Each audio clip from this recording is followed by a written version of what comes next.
3 months after Hurricane Ian devastated Southwest Florida, one family is facing the tragic loss of a husband and father. 26-year-old Christian Childers died today after mold took over his Inglewood home, and his family says later his health. He leaves behind his fiancée and 2 boys. His fiancée spoke to 10 Tampa Bay Shannon Clough in hopes that his death leads to changes that may save another.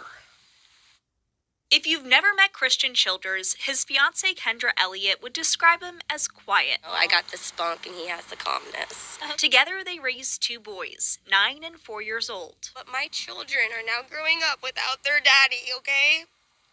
And that is not okay. That is not okay.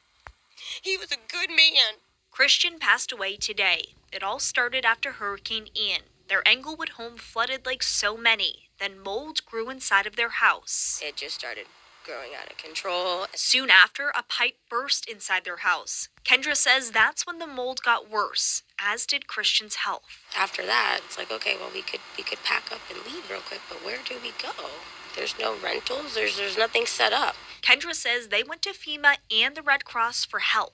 So we went back down to FEMA, and we kept getting denied for housing assistance. Christmas Eve was the last time she saw her fiancé not in a hospital bed hooked up to dozens of tubes and wires. He has asthma, so he went into an anaphylactic shock due to the poisoning of the mold, which set him out into cardiac arrest. Tonight I spoke with Dr. Gupta, who's a public health professor at Florida Gulf Coast University. He tells me mold can be toxic, especially for someone with asthma. He says what happens is mold can trigger an asthma attack. If that's left untreated, it could be deadly. Now Kendra's goal is to use Christian's story to help others. So many other families going through this right now, and this has to stop. She wants FEMA to make it easier for those with mold to get assistance. I want that policy changed.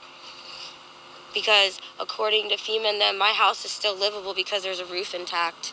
Clearly it's not. My fiancé just died. Although Christian was known to be shy, she won't be with this story, hoping to help others avoid this heartache. Love and prayers to whoever's going through this. Whoever's in the same boat as I am. And hang in there because hopefully help will be on the way soon.